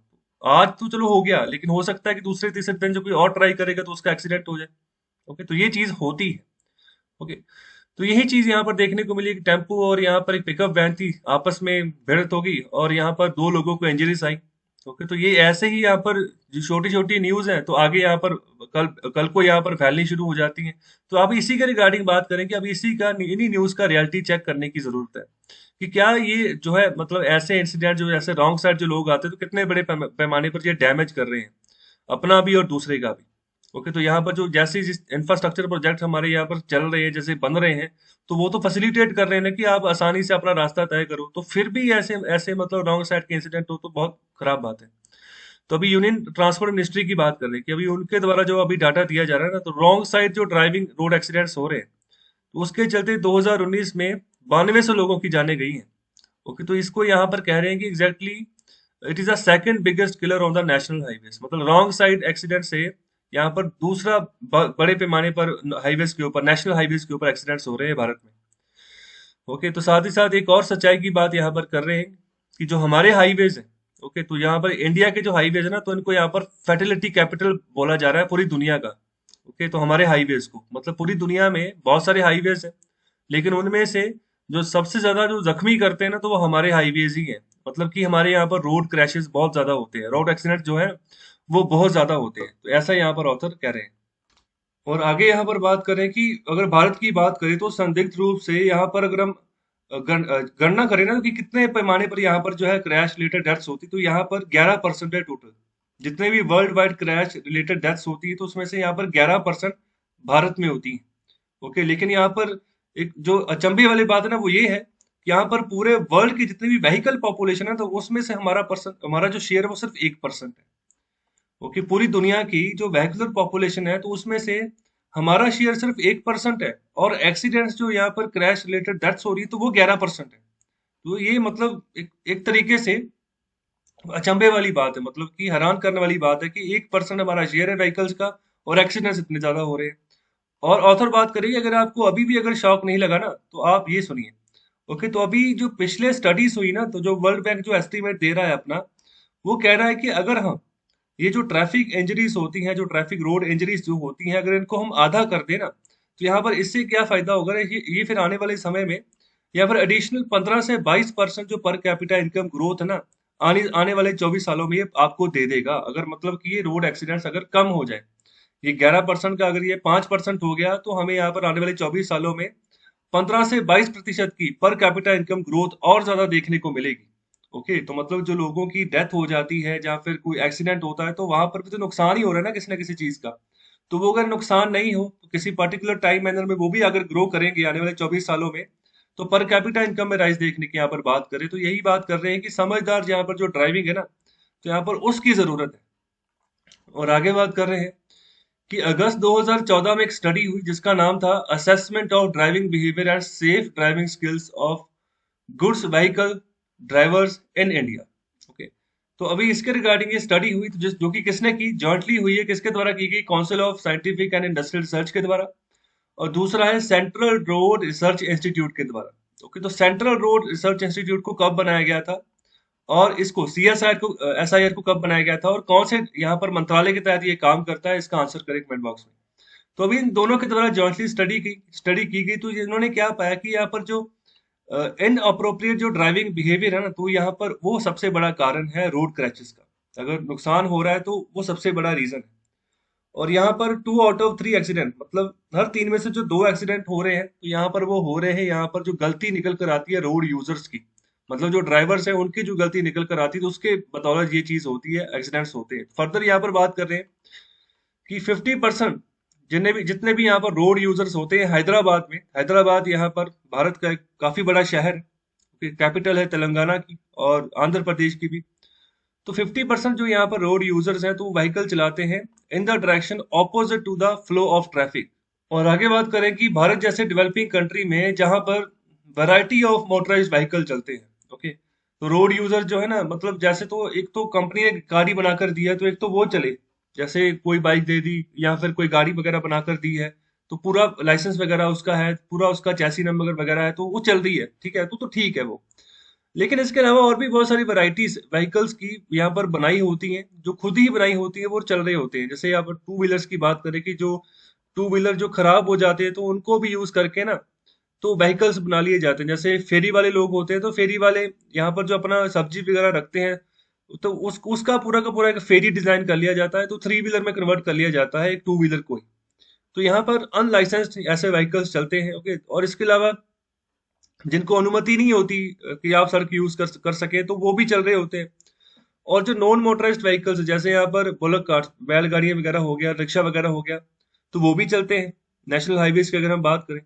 और साथ ही साथ साइकिलिस्ट भी होते हैं, ओके, जो साइकिल चलाते हैं, तो ये भी आ जाते हैं। और फिर जो पैदल चलने वाले लोग होते हैं, ओके, तो जो पैदल चलने वाले लोग होते हैं जो हाईवेज पे चल रहे हैं, तो उनमें भी बच्चे होते हैं, ओके, और जो है सीनियर सिटीजन होते हैं, तो वो भी अनअसिस्टेड, मतलब कि उनको कोई ऐसे सपोर्ट करने वाला नहीं है, वो अपने मजे से ही चलते जा रहे हैं। तो बच्चे देखो, सपोज करो बच्चे जो हाईवेज के ऊपर ऐसे चलेंगे या भागेंगे, तो फिर क्या वो एक्सीडेंट्स नहीं करवाएंगे? ओके, जो सीनियर सिटीजन्स हैं, तो अगर उनको पता ही ना चले कि पीछे को गाड़ी आ रही है, तो वो चलते जाएंगे, तो क्या उनसे एक्सीडेंट नहीं होगा? ओके, तो ये सब चीजें यहाँ पर जो है ना बात की जा रही है। और इसी के चलते यहाँ पर ये अभी जो हमने एंटाइटीज पढ़ी हैं, देखा है, तो यहाँ पर बात करें कि स्केंट रिगार्ड फॉर रूल्स, मतलब कि रूल्स को और रूल्स के ऊपर फोकस नहीं किया जा रहा। ओके, रूल्स के ऊपर कोई भी ध्यान नहीं दे रहा। तो इसी के चलते यहाँ पर जब रॉन्ग साइड ड्राइविंग होती है, तो यहाँ पर फिर खराब नतीजे निकल कर आते हैं, एक्सीडेंट्स वगैरह हो जाते हैं। उसके बाद जो भी यहाँ पर दोषी होता है, अपराधी होता है, ओके, यहाँ पर परपट्रेटर का मतलब यही है, दोषी होता है जिसकी वजह से एक्सीडेंट हुआ, और जो विक्टिम है जिसका एक्सीडेंट हुआ है, तो दोनों के दोनों एक ही कम्युनिटी से निकल कर आते हैं। तो यहाँ पर वो कम्युनिटी का, उस फैमिली का नाम है रोड यूजर्स। तो यहाँ पर गलती इन्हीं की होती है, तो नुकसान भी इन्हीं को होता है, ओके, रोड यूजर्स को ही। और आगे बात कर रहे हैं कि जो भारत की जो स्टोरी है ना रोड क्रैशेस के बारे में, तो यहाँ पर अगर हम किसी सिंगल बिगेस्ट फेलियर की बात करें, जैसे यहाँ पर बात करें कि यहाँ पर जो रूल जो है ना उनको नहीं फॉलो करके रोड चलते, तो अब सिर्फ यही बात नहीं है। ओके, तो इससे आगे भी यहाँ पर जो है ना एक सिचुएशन है जिसके चलते रोड क्रैशेस होते हैं। तो ये क्या बात कर रहे हैं, तो ये कह रहे हैं कि जैसे डिवाइड है, तो क्या डिवाइड है, जो यहाँ पर अर्बन और rural, rich and poor, okay, तो यहाँ पर जो गांव के लोग हैं, जो शहर के लोग हैं, इसके अलावा जो अमीर और गरीब है, तो इन दोनों के बीच में भी यार जो फर्क रह जाता है ना, तो ये भी एक रीजन है कि मतलब कि जिसके चलते भारत में एक्सीडेंट्स जो है वो काफी बढ़ते जा रहे हैं, बड़े पैमाने पर जो है ना होते जा रहे हैं। तो यहाँ पर इनको ओवरलुक किया जा रहा है ऐसी सिचुएशंस को, जिसका मतलब कि जो एक तरीके से स्ट्रक्चरल फॉल्ट लाइंस है अभी हमारे यहाँ पर रोड्स में, मतलब कि जो इम्पैक्ट कर रही है एक्सीडेंट के ऊपर, और एक्सीडेंट का बर्डन जो है बढ़ता जा रहा है। ओके, तो यहाँ पर हमारी जो इकोनॉमिक पावर है वो कम होती जा रही है। ओके, तो ये सब चीजें जो भी हमारे लोग हैं, तो वो सबसे इंपॉर्टेंट है सबसे पहले। ओके, तो वो ही अच्छा इकोनॉमिक रिसोर्स है, अगर वो सही रहेंगे तभी इकोनॉमी आगे बढ़ेगी। ओके, तो इनके ऊपर हमें फोकस करना होगा। तो बात वही आ गई ना, तो अगर किसी के पास रिक्शा है, तो वो रिक्शा ही चलाएगा ना, तो वो सड़क पे ही चलाएगा, और कहाँ पर चलाएगा वो? ओके, तो अगर किसी के पास बैलगाड़ी है तो बैलगाड़ी को ही चलाएगा। ओके, तो हो सकता है कि हाईवेज के ऊपर वो जब चला रहा है तो उसके ऊपर रिस्क है, क्योंकि उसने बिल्कुल स्लो चलना है और बैलगाड़ी का कुछ पता नहीं है कि कब यहाँ पर किसकी और यहाँ पर टर्न कर जाए। ओके, कौन सा उसको आदमी चला रहा है, उसको तो बैल चला रहा है ना, तो बैल को जिस तरीके से ऑपरेट करोगे वैसे वो चलेगा। तो इसके रिगार्डिंग होता है कि बहुत सारे एक्सीडेंट्स बुलेट, जो बुलेट कार्स होती है उनकी वजह से हो जाते हैं कि मतलब बिल्कुल अचानक से ही वो टर्न कर जाते हैं बैल, और पूरा का पूरा जो हाईवे है ना, तो उसमें एक्सीडेंट के ऊपर एक्सीडेंट हो जाते हैं, मतलब कि आपस में बसेस गाड़ियां वगैरह क्लैश कर जाती हैं, तो ये सब चीजें होती हैं। ओके, तो रीजन यहाँ पर ये बताया जा रहा है कि यहाँ पर अमीर और गरीब, और यहाँ पर जो गांव और यहाँ पर अर्बन एरियाज, तो इनमें जो फर्क रहता है, तो उसके चलते ये चीजें हो रही हैं। और आगे यहाँ पर बात करें फरवरी में भी यहाँ पर वर्ल्ड बैंक की एक स्टडी हुई, जहां पर बात करें traffic crash injuries and disabilities, the burden on Indian society, तो ये नाम है स्टडी का। तो यहाँ पर भी वही रियलिटी शो की गई जिसके बारे में हमने अभी बात की है। ओके, तो जो बात हमने अभी की है कि जैसे अमीर और गरीब में फर्क रहता है, और इसके अलावा अर्बन और रूरल एरियाज में जो फर्क रहता है, तो उसके चलते यहाँ पर इम्पैक्ट पड़ता है रोड क्रैशेस के ऊपर। तो ये बिल्कुल कंफर्म कर रही है ये वाली स्टडीज को। ओके, इसके अलावा एक और सर्वे यहाँ पर बात कर रहे हैं, तो यहाँ पर उत्तर प्रदेश, बिहार, तमिलनाडु और महाराष्ट्र में यह सर्वे किया गया। और यहाँ पर की जो यहाँ पर 1 in 3, जितने भी यहाँ पर 3 में से एक जो रोड एक्सीडेंट्स निकल कर आते हैं इंडिया में, तो यहाँ पर इन राज्यों में यहाँ पर इनकी देन होती है। तो ये सर्वे किया गया सेव लाइफ फाउंडेशन के द्वारा। ओके, इसका नाम याद रखें। तो ये जो फाउंडेशन है, ये एक नॉन प्रॉफिट ऑर्गेनाइजेशन है, तो जो कि रोड सेफ्टी के ऊपर फोकस करती है, और यहाँ पर स्टडी करती है कि क्या मतलब चीजें हमने करनी है। और जो यहाँ पर स्टडी की गई, तो यहाँ पर कुछ फाइंडिंग्स इन्होंने निकाली, इन सभी राज्यों में कुछ इन्होंने यहाँ पर चीजें निकाली, सामने लेकर आए कि क्या तथ्य है जिसके रिगार्डिंग जो एक्सीडेंट्स होते हैं। सबसे पहली बात करते हैं कि जो इंसिडेंट्स निकल कर आ रहे हैं पोस्ट क्रैश फैटेलिटी के, मतलब कि जब हो जाता है एक्सीडेंट वगैरह हो जाता है, तो उसके जो इंसिडेंट्स निकल कर आ रहे हैं ना, तो जो इसके यहाँ पर विक्टिम्स हैं जिनके साथ एक्सीडेंट्स हुआ है, तो ज्यादातर वो लो इनकम हाउस होल्ड है, मतलब कि उनकी इनकम बहुत कम है उन लोगों की, मतलब गरीब तबके से आ रहे हैं वो लोग। और इसके अलावा दूसरी बात करें कि almost 1 in 2 rural household. Okay, so दो में से एक ऐसा हाउस होल्ड यहाँ पर रिपोर्टेड एन एक्सीडेंट फैटिलिटी, मतलब कि देखो, दो में से एक यहाँ पर जो गांव का बंदा है ना, तो यहाँ पर एक्सीडेंट रिपोर्ट कर रहा है कि मेरे यहाँ पर मेरा नुकसान हुआ, मेरा एक्सीडेंट हो गया। और अर्बन एरियाज की अगर बात करें, तो यहाँ पर ये प्रपोर्शन जो है ना, ये सिर्फ यहाँ पर 1 in 10 है, मतलब 10 में से एक लोग होते हैं जिनका एक्सीडेंट होता है। और अगर गरीब, यहाँ पर जो गांव के लोगों की बात करें, तो यहाँ पर 2 में से एक है। ओके, तो ये आप सिनेरियो देखो। ओके, इसके अलावा अगर हाउस होल्ड्स के बीच में अगर हम बात करें, तो वोमेन की अगर बात करें, ओके, तो इसके रिगार्डिंग भी बात करें कि women bore the Brunt of care giving activities post crash. कि यहाँ पर अगर कोई किसी का एक्सीडेंट हो जाता है, तो यहाँ पर जब वो घर जाते हैं, जो लोगों की जब यहाँ पर उनको केयर दी जाती है, तो यहाँ पर जो घर में जो औरतें होती हैं, तो ज्यादातर वो बाद में क्या करती है कि उनको काम पर लौटने, मतलब लौटने नहीं देती, मतलब काफी डिले चला जाता है उसके ऊपर, जिसके चलते यहाँ पर मेंटल लोड भी बढ़ता जाता है कि पैसा कहाँ से आएगा। और साथ ही साथ यहाँ पर जो लेबर का बर्डन है, तो ठीक है, तो वो भी यहाँ पर जो ना डबल होता जाता है, कि मतलब किस तरीके से जो हम काम करें, किस तरीके से सिनेरियो को समझें। और इसके अलावा बात करें कि यहाँ पर जो only A fifth of the truck drivers, okay, has medical insurance, तो मतलब बहुत ही कम लोग यहाँ पे जो ट्रक ड्राइवर्स होते हैं जिनके पास मेडिकल इंश्योरेंस होता है। और only 2 out of 5 had a life insurance cover, तो ये सिनेरियो चलता है जब यहाँ पर ट्रक ड्राइवर्स भी काम कर रहे होते हैं। तो यहाँ पर ये एस्टीमेट है, यहाँ पर cost of road traffic injuries in 2016। Okay, तो यहाँ पर जो खर्चा निकल कर आ रहा है ना, यहाँ पर जो रोड ट्रैफिक इंजरीज हो रही है, तो 2016 के अकॉर्डिंग बात कर रहे हैं अभी, तो वो खर्चा नियरली 13 ट्रिलियन रुपीज का है। तो 13 ट्रिलियन रुपीज बहुत ज्यादा हो जाते हैं। ओके, कितना खर्चा यहाँ पर हो जाता है आम लोगों का खर्चा हो जाता है कि अपनी अपनी सेहत कैसे ध्यान रखें, अपना अगर नुकसान हो गया, एक्सीडेंट हो गया, तो इलाज कैसे करवाएं। तो यहीं पर ऑथर बात करें कि इमेजिन करो कि यहाँ पर कितना बड़े पैमाने पर इम्पैक्ट पड़ेगा मेडिकल बिल्स का किसी की फैमिली की बजट के ऊपर। वो पूरी तरीके से हिल जाएंगे वो तो, उनको तो उनकी तो प्रायोरिटी यही रहेगी, हमने अपना बंदा बचाना है। तो बंदा बचाने के चक्कर में जो भी सेविंग होगी उनकी जितने भी सालों की, सभी उठ जाएगी। ओके, तो बहुत ही क्लियरली यहाँ पर ना जो भी एक्सीडेंट होते हैं, जब फैटलिटी होती है ना, तो यहाँ पर वो अनइक्वलिटी यहाँ पर किसी ना किसी तरीके से क्रिएट कर देती है। ओके, जैसे हमने स्टार्टिंग में बात की, रूरल इंडिया और urban India, low income house hold और हाई इनकम हाउस होल्ड, अमीर और गरीब दोनों में यह फर्क रह जाता है। अगर एक ही समय पे यहाँ पर बहुत सारे क्वेश्चंस निकल कर आते हैं कि जो रूरल फैटलिटीज है higher because the expressway straddle rural India, मतलब क्या जो एक्सप्रेस वे जो बनाए गए हैं, क्या वो जो रूरल इंडिया है, क्या उसके रास्ते में कोई कांटा तो नहीं है? मतलब इस तरीके से तो नहीं डिजाइन किया कि उनकी एक्टिविटीज जो है, जो रूरल इंडिया की एक्टिविटी है, उनको बाधा दे रहे हैं। और आगे आखिर में बात करें कि क्या कोई रास्ता है, तो यहाँ पर अगर भारत की बात करें तो फ्रैंकली बात करें कि इंडिया के पास कोई और ऑप्शन नहीं है। ओके, तो शॉर्ट रन की अगर हम बात करें तो यहाँ पर स्ट्रेटेजी है कि हम यहाँ पर डिफेंस की तरह यहाँ पर काम करें और इस मुद्दे के ऊपर फोकस करें, और जो भी वायलेटर्स है ना, तो उनको उनको मतलब हार्डली पनिश करें।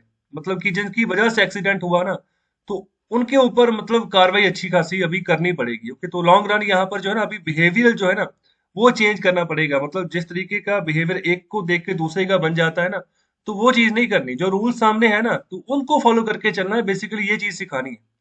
तो सोल्यूशन जो है ना, ये यहाँ पर हॉलिस्टिक अप्रोच यहाँ पर लगनी चाहिए कि मतलब सबका फायदा जहां पर हो। तो यहाँ पर अगर हमने साइन बोर्ड हमने लगा दिए हैं, तो वो ठीक है, जरूरी है, लेकिन वो सफिशिएंट नहीं है कि मतलब कि आप जो है ना रोड क्रैशेस को आप खत्म कर दोगे या कम कर दोगे। क्यों सफिशिएंट नहीं? क्योंकि रोड साइन जो साइन बोर्ड्स लगते हैं, तो उनके बारे में भी लोगों को ज्यादातर जो है ना मतलब ज्ञात नहीं होता है कि मतलब अगर किसी पर्टिकुलर रोड साइन की बात करें, अगर शहर में चल रहे हैं तो बहुत तरीके के रोड साइंस वहां पर होते हैं, तो पता ही नहीं होता कि किसका क्या मतलब है। ओके, तो अगर नेशनल हाईवेज की बात करें तो वहां पर तो चलो मोटे मोटे अक्षरों में एरोस के निशान लगे होते हैं कि आपने ये रास्ता किधर जा रहा है, ये रास्ता किधर जा रहा है। ओके, आगे मतलब ब्रिज वगैरह आएगा या नहीं आएगा, तो ये सब चीजें लिखी होती हैं। तो इनका इनको अनुपालना भी करना है। अगर जिनको नहीं पता तो उनको सिखाना पड़ेगा। ओके, उनको यहाँ पर सिखाना पड़ेगा कि यहाँ पर डिसिप्लिन में कैसे रहना है, किस तरीके से रोड को यूज करना है। ओके, तो ये सब चीजें हैं, स्कूल लेवल से ही हमें शुरुआत करनी होगी। ओके, जब ये बच्चे होंगे ना, तभी से हमें इनको अच्छे से इन चीजों के बारे में सिखाना होगा। तभी बड़े होकर इनके दिमाग में जो है बातें बैठी रहेंगी। और हमने यहाँ पर रूल बेस्ड जो रजीम ना, तो उनको फॉलो अप करके चलना है। अपनी मनमर्जी नहीं करनी है, खासतौर पर जब भी हम नेशनल हाईवेज के ऊपर गाड़ी चला रहे हैं। और अभी बात करते हैं एडिटोरियल नंबर 4 की, तो यहाँ पर बात करें द ओरेकल ऑफ आर्शिगोस। तो मतलब देखो, शुरुआत में बात कर रहे हैं कि फाइनेंशियल मार्केट में जैसे ब्लो आउट वगैरह चलता रहता है। कहने का मतलब कि कहीं किसी के पास पैसा चला गया, किसी के पास से पैसा निकल गया। ओके, तो ऐसी सिचुएशन में बात कर रहे हैं कि लेहमैन, यहाँ पर लेहमैन की बात करो तो लेहमैन ना, ये देखो 1847 की ये कंपनी है। तो ये कि इन्वेस्टमेंट बैंक के तौर पर ये काम करता था, कैपिटल यहाँ पर प्रोवाइड करता था जो भी कोई नया स्टार्टअप होता था उसको।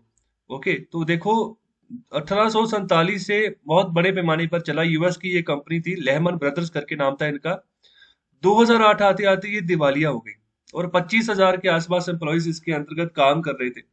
और 2008 के बाद दिवालिया हो गई, तो सारा का सारा इनका एम्पायर ही कोलैप्स कर गया। ओके, तो इसी के चलते यहाँ पर और बात कर रहे हैं कि यहाँ पर जो लॉन्ग टर्म कैपिटल मैनेजमेंट है, तो इसके रिगार्डिंग ना, मतलब कि ऐसा नहीं है कि सिनेरियो सब जगह सही रहते हैं। तो लॉन्ग टर्म कैपिटल मैनेजमेंट, जब किसी ने पैसा दे दिया, काफी लंबे समय तक पैसा दे दिया है, तो जरूरी नहीं कि वो वापस आ जाए। ओके, तो जिसके चलते जब नहीं वापस टाइमली आता तो फिर क्लैप्स हो जाता है। तो अभी रिसेंट क्लैप्स हुआ है आर्चिगोस कैपिटल का। तो इनका काम भी यही है, यही था कि इन्वेस्टमेंट यहाँ पर प्रोवाइड करनी। तो यहाँ पर भी देखो, अगर इन्होंने भी इन्वेस्टमेंट करनी है तो वहां पर भी इनके यहाँ पर भी लोग इन्वेस्ट करेंगे, और यहाँ से पैसा इकट्ठा करके फिर किसी अलग से स्टार्टअप में लगाया जाएगा। ओके, तो जब लगेगा स्टार्टअप में पैसा, तो फिर ब्याज आएगा, तो उसी ब्याज से यहाँ पर जिन्होंने भी इस आर्शिकोस कैपिटल में इन्वेस्टमेंट की होगी, तो उन इन्वेस्टर्स को भी यहाँ पर रिटर्न मिलेगा। इस तरीके से काम चलता है। जब भी हम किसी भी फाइनेंशियल मार्केट की बात करें, या फिर जो फाइनेंस दे रहा है किसी चीज को, तो फायदा होता है तभी वो फाइनेंस दे रहा होता है।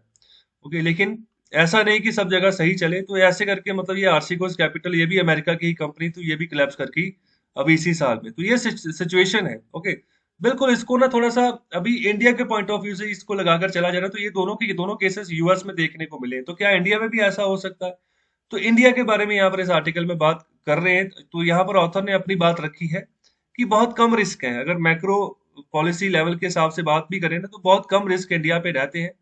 तो मतलब कि जिस सिनेरियो से इंडियन इकोनॉमी चल रही है, तो अगर हम कहें कि ऐसी फाइनेंशियल मार्केट इंडिया में क्रैक कर जाए, या फिर मतलब कि डिसॉल्व हो जाए, कोलैप्स कर जाए, तो इसके चांसेस बहुत कम है। तो इसी के चलते ये पूरा आर्टिकल आप यहाँ से लेके ना, तो जो एक नेक्स्ट स्लाइड है, तो वो सारा आप पढ़ें। बिल्कुल सिंपल आर्टिकल है। ओके, जो चीज आपको नहीं समझ आई, आप मुझे कमेंट बॉक्स में कमेंट करना। तो ये बिल्कुल सिंपल आर्टिकल, इसको आप खुद पढ़ो। ओके, मैंने इसको इसके रिगार्डिंग ओवरव्यू जो है ना, वो आपको थोड़ा सा दे दिया कि किसके रिगार्डिंग आर्टिकल है और क्या क्या आपको करना है। तो ये आपको खुद समझना है अभी। और आगे न्यूज़ है यहाँ पर फ्रंट पेज से। तो यहाँ पर बात करें कि जो एक्सपर्ट पैनल है ना, तो उन्होंने स्पुतनिक 5 को भी इंडिया में अप्रूवल दे दी है। ओके, तो अभी इसका भी इस्तेमाल अभी शुरू होगा। स्पुतनिक 5 जो है, इस वैक्सीन को रशिया ने बनाया है, तो ये रशिया की वैक्सीन है, जिसको कि हाल ही में कल ही भारत में भी यहाँ पर जो है ना इसको अप्रूवल दे दी गई। तो अभी इसको भी यूज किया जाएगा जब हम यहाँ पर वैक्सीनेट करेंगे अपने लोगों को। ओके, तो इसके चलते आगे बात करें कि ये अगर डिस्ट्रीब्यूशन की बात करें तो इसको यहाँ पर स्टोर किया जा सकता है 2 से 8 डिग्री सेल्सियस के बीच में।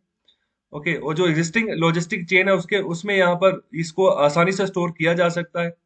और इसके अलावा बात कर रहे हैं कि प्राइसिंग की, तो अभी क्या प्राइसिंग होगी इसके बारे में अभी बताया नहीं गया है। तो अगर ग्लोबली इसका जो प्राइस चल रहा है ना, तो वो अभी $10 पर डोज है। ओके, तो ₹750 पर डोज यहाँ पर इसका प्राइस है एक डोज का।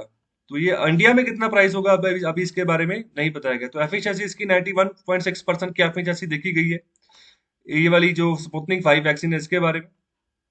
ओके, तो यहाँ पर जो शॉर्ट जिन जिन और मुल्कों ने रजिस्टर्ड किए हैं, तो जैसे बेलारूस हो गया, वेनेजुएला, बोलीविया, अल्जीरिया। ओके, तो यहाँ पर ये सब जगह ये अवेलेबल है। और यहाँ पर ये भी कहा जा रहा है कि जब इसको भारत में बनाया जाएगा ना, तो इस फॉर्मूले से जब भारत की कंपनीज इसको बनाएगी तो हो सकता है कि इससे भी कम दाम में ये बने, सस्ती बनेगी। और आगे जो न्यूज तो यहाँ पर बात कर रहे हैं कि हमारी जो स्टॉक मार्केट है इसमें डाउनफॉल आ गया। डाउनफॉल क्यों आ गया? कि महाराष्ट्र में अभी लॉकडाउन लगाया जाएगा, तो इसके अभी चांसेस बढ़ते जा रहे हैं। इंडिकेशन जो चीफ मिनिस्टर है उनके द्वारा दे दी गई कि लॉकडाउन लग सकता है।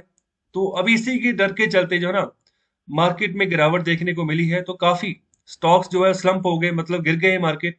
इन्वेस्टमेंट काफी निकली है। ओके, जो यहाँ पर इन्वेस्टमेंट होती है तो यहाँ पर वापस निकाली है। तो लोग कहाँ पर इन्वेस्ट कर रहे हैं? ज्यादातर अभी यूएस डॉलर में। तो दूसरी ओर देखो, जो यूएस डॉलर है ना, उसके प्रति हमारी भारतीय करेंसी भी वीक हो गई है।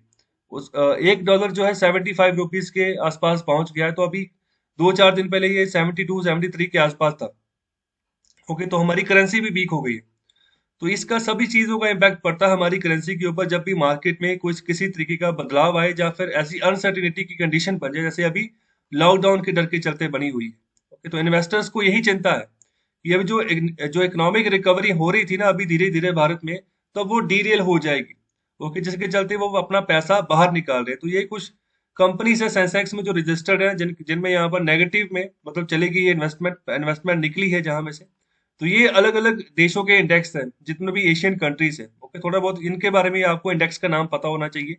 जैसे इंडिया का सेंसेक्स है, इंडोनेशिया का जेसीआई, थाईलैंड का सेट है, ओके, चाइना का शॉम्प है, हांगकांग का एचएसआई है, जापान का निक्केल है, फिलीपींस का पी कॉम्प। ओके, तो इस तरीके से ये सभी सभी इंडेक्सेस है। तो यहाँ पर भी देखो मंडे को नेगेटिव में यहाँ पर चेंज देखने को मिला। तो नेगेटिव कहने का मतलब है पैसा निकला है, अगर पॉजिटिव होता तो पैसा इनकी मार्केट में आया है। और आगे न्यूज है economy micro macro and more वाले पेज में से। तो यहाँ पर जो नामूरा है ना, तो अभी ये भी रेटिंग देती है, मतलब कि किसी देश की ये जापानीज यहाँ पर होल्डिंग कंपनी है, जिसमें यहाँ पर रेटिंग देती है कि किस तरीके से इकोनॉमी ग्रो करेगी, कितने पैमाने पर। तो अभी इनकी प्रोजेक्शन में इन्होंने यहाँ पर डाउन लेकर आए हैं भारत की प्रोजेक्शन में। तो यहाँ पर 12.6 की ये फिजिकल ईयर 2021-22 में ग्रोथ बता रहे हैं भारत की। तो इसका रीजन क्या है? पहले ज्यादा बता रहे थे, पहले कितनी बता रहे थे? पहले 13.5 बता रहे थे, तो अभी ये 12.6 बता रहे हैं। रीजन कि अभी लॉकडाउन, अभी सेकंड वेव जो कोरोना वायरस की फैल रही है भारत में, अभी उसके चक्कर में ये जो है ना इन्होंने अपनी जो रेटिंग दी है भारत की इकोनॉमी की ग्रोथ रेट की, वो उसको कम कर दिया है। ओके, लेकिन इसके साथ साथ ये भी कहा जा रहा है कि जो मीडियम टर्म ग्रोथ भारत की होगी तो वो अभी ठीक ही चलेगी, उसके ऊपर इतना इम्पैक्ट नहीं देखने को मिलेगा भारत में।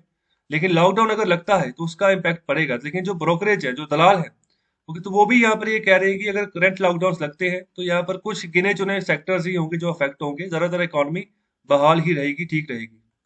और आगे भी सेम पेज में से न्यूज, तो यहाँ पर एक ट्रेड फैसिलिटेशन मोबाइल ऐप जो है ना वो लॉन्च की गई किनके द्वारा?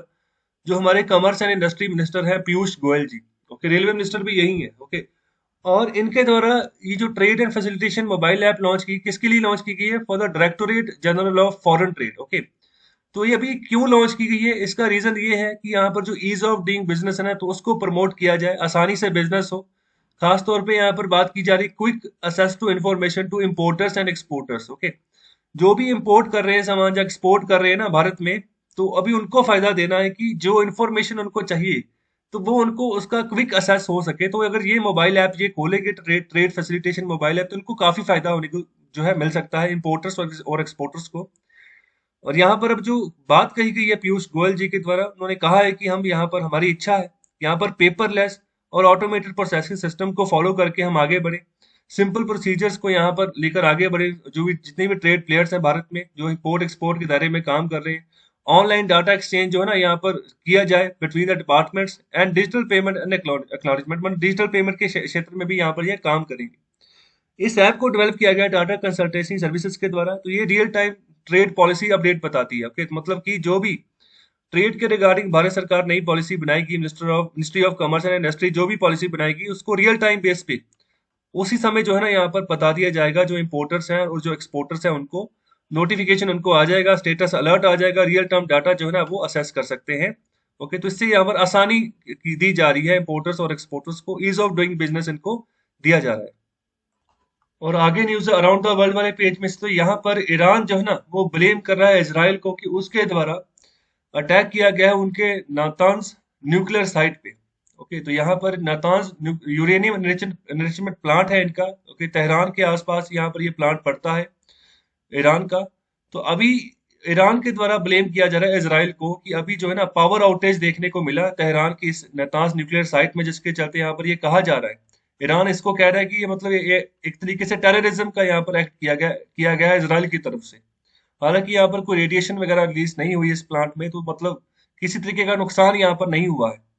और इसके अलावा और जो बातें की जा रही कि ऐसा अभी इंसिडेंट अभी क्यों देखने को मिल रहे हैं, बहुत सारे अभी लेटेस्ट इंसिडेंट्स ऐसे हुए हैं।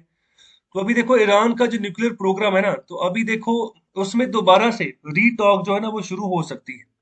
ओके, तो अभी 2015 में इनका यहाँ पर जॉइंट कॉम्प्रिहेंसिव यहाँ पर प्लान ऑफ एग्रीमेंट था, मतलब जिसके तहत यहाँ पर एग्रीमेंट साइन होना था ईरान और यहाँ पर यूएस के बीच में और यूएस के कुछ अलाइज कंट्रीज के बीच में, जहाँ पर P5+1 आने थे। P5 मतलब कि जो परमानेंट 5 कंट्रीज हैं।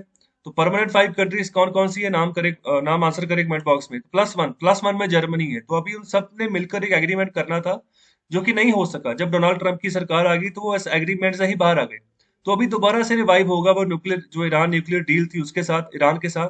तो इसमें होना क्या है, अभी जो बाइडेन अगर दोबारा रिवाइव करते हैं इस एग्रीमेंट को अपने जो बाकी ग्रुप ऑफ वर्ल्ड पावर के साथ मिलकर, तो यहाँ पर जो सैंक्शंस लगाए हुए ना ईरान के ऊपर, तो उसको हटा दिया जाएगा। और साथ ही साथ इन रिटर्न ईरान को क्या करना होगा, अपने जो न्यूक्लियर जो प्लान है ना, न्यूक्लियर प्रोग्राम है, उनको बंद करना होगा। ओके, तो ये यहाँ पर सिचुएशन है। ओके, तो अगर ये सैंक्शन हटता है ना तो भारत को भी बहुत सारा फायदा इसका देखने को मिलेगा। तो भारत ईरान से तेल इंपोर्ट कर सकता है। तो अभी भारत के ऊपर भी सैंक्शन लगी हुई है कि ईरान से कुछ भी इंपोर्ट नहीं करना है। हालांकि ईरान के साथ हमारे जो संबंध है काफी बढ़िया है। ओके, तो अभी इसके चलते अगर ये ईरान न्यूक्लियर डील हो जाती है, संपन्न हो जाती है, तो भारत को भी फायदा देखने को मिलेगा। तो हालांकि यहाँ पर ये कहा जा रहा है ईरान की तरफ से कि हमें यहाँ पर ईरान इजराइल जो है ना वो स्ट्रांगली हमें अपोज करता है कि हम जो है ना यहाँ पर न्यूक्लियर बॉम्ब बनाने की कोशिश कर रहे हैं। तो यहाँ पर ईरान ये कह रहा है, तेहरान कैपिटल ईरान की। ओके, तो वो कह रहा है कि हम यहाँ पर ऐसा काम कर ही नहीं रहे। ओके, तो तेहरान ने अभी ब्लेम किया है इजराइल की जो मोसाद एजेंसी है। तो मोसाद जो है ना ये सीक्रेट, ये खुफिया एजेंसी है, जैसे भारत की रॉ है ना, research and analyst wing. Okay, तो उसी तरीके से ये इजराइल की खुफिया एजेंसी है, बहुत ही खतरनाक एजेंसी है ये। ओके, तो अभी इसको ब्लेम किया जा रहा है कि इनके द्वारा अटैक किया गया हमारी न्यूक्लियर फैसिलिटीज के ऊपर, एक्सपर्ट्स के ऊपर। और ये भी कहा जा रहा है कि हाल ही में नवंबर में एक किलिंग हुई थी हमारे टॉप न्यूक्लियर साइंटिस्ट की, जिसका नाम था मोहसेन फकरीजदे। तो वो भी इन्हीं के द्वारा मारा गया। ओके, तो ये बातें कही जा रही है ईरान के द्वारा। तो यहाँ पर देखिए ये है ईरान। ओके, तो ये है यहाँ पर नतांज न्यूक्लियर प्लांट जहाँ पर लगाया हुआ है। तो ये तेहरान है, ये ईरान की कैपिटल है, ये तेहरान। ओके, तो ये वाला एरिया। और इसके ऊपर वाली साइड ये कैस्पियन सी आ गया। ओके, ये कैस्पियन सी है। और नीचे वाली साइड ये गल्फ ऑफ ओमान आ गया, ये पर्शियन गल्फ आ गया। ओके, तो ईरान का बॉर्डर जो है इराक तक जा रहा है। ओके, यहाँ से अफगानिस्तान, ईरान और तुर्कमेनिस्तान तक जो है यहाँ पर बॉर्डर है ईरान का। तो इस तरफ अगर जाएंगे तो अजरबैजान के साथ भी बॉर्डर टच हो रहा है ईरान का। और अभी बारी है आज के इकोनॉमिक कंसेप्ट को डिस्कस करने की। आज का जो टॉपिक है वो है कम्युनाइजेशन। कम्युनाइजेशन का मतलब क्या है? तो ये एक तरीके का मेथड है प्राइवेटाइज करना पब्लिक सर्विस डिलीवरी को, मतलब कि पब्लिक सर्विस जो मतलब सर्विस देनी थी ना वो, उसको प्राइवेटाइज कर देना। ओके, तो यहाँ पर कोई टेंडरिंग प्रोसेस नहीं होगा, मतलब कि टेंडर निकाला और यहाँ पर एप्लीकेशंस मांगी जाएंगी कि आप टेंडर फिल करो कि हमने यहाँ पर बच्चों को सपोज करो खाना खिलाना है। ओके, और उनको यहाँ पर जहाँ फिर कोई हेल्थ सर्विस प्रोवाइड करनी है, तो हेल्थ इक्विपमेंट कोई देना है। तो उसके लिए टेंडरिंग वगैरह नहीं होगी कि आप टेंडर भरो और जो टेंडर सबसे कम दाम देगा उसको टेंडर इशू कर दीजिएगा, ऐसा कुछ नहीं है। यहाँ पर क्या होगा, यहाँ पर सिर्फ और सिर्फ पावर्स को ट्रांसफर कर दिया जाएगा। ओके, इंक्लूडिंग कौन कौन सी पावर्स को ट्रांसफर किया जाएगा, financial powers to the user community, जो कि यहाँ पर कम्युनिटी सर्विस प्रोवाइड करेगी, आगे पब्लिक डिलीवरी आगे जो है प्रोवाइड करेगी, उसको सभी की सभी फाइनेंशियल पावर्स ट्रांसफर कर दी जाएगी। ओके, तो यहाँ पर सभी जो जॉब होंगी, ओके, तो वो सभी के सारे काम वही यहाँ पर प्राइवेट एंटिटी करेगी अब। ओके, तो it will take up the job of the revenue collection along with an effective and moral practical governance of the service delivery, मतलब कि सर्विस डिलीवरी भी यही करेंगे और सारा लेखा जोखा भी ये खुद ही संभालेंगे। ओके, तो ये ऐसा मॉडल जो है ना, यहाँ पर प्रॉफिट मोटिव मॉडल इसको कहा जा रहा है। तो यहाँ पर ये ट्रांसपेरेंट मॉडल है। सर्विस डिलीवरी अभी कम्युनिटाइज्ड यहाँ पर की जाती, खासतौर पे एलिमेंट्री स्कूल्स में, या अगर हम हेल्थ सर्विस इंस्टीट्यूशन की बात करें, ओके, तो उनकी भी जो यहाँ पर दशा है वो सुधरी है। ओके, तो यहाँ पर अगर पावर पावर टैरिफ कलेक्शन की बात करें तो वो भी यहाँ पर 100% राइस देखने को मिला जब से ये ऐसे रिफॉर्म शुरू किए गए थे नागालैंड में 2002 में। तो ये किया गया था secretary union ministry of steel Raghav Sharan Pandey. तो यहाँ पर इन्होंने किया था नागालैंड में जब ये चीफ सेक्रेटरी थे उस समय में। तो ये सिचुएशन होती है कम्युनाइजेशन की। तो कैसा लगा आर्टिकल, कमेंट बॉक्स में आंसर जरूर करें और अपना फीडबैक दें, जो क्वेश्चंस मैंने पूछे हैं, ओके, उनका आंसर दें। और जो जैसा भी आपका मतलब पूरा आर्टिकल सुनने के बाद जो आपको लगता है ना, तो वो भी फीडबैक जरूर दिया करें और शेयर करें इस लेक्चर को ज्यादा से ज्यादा। लाइक करें, सब्सक्राइब करें चैनल को। बहुत बहुत शुक्रिया, धन्यवाद।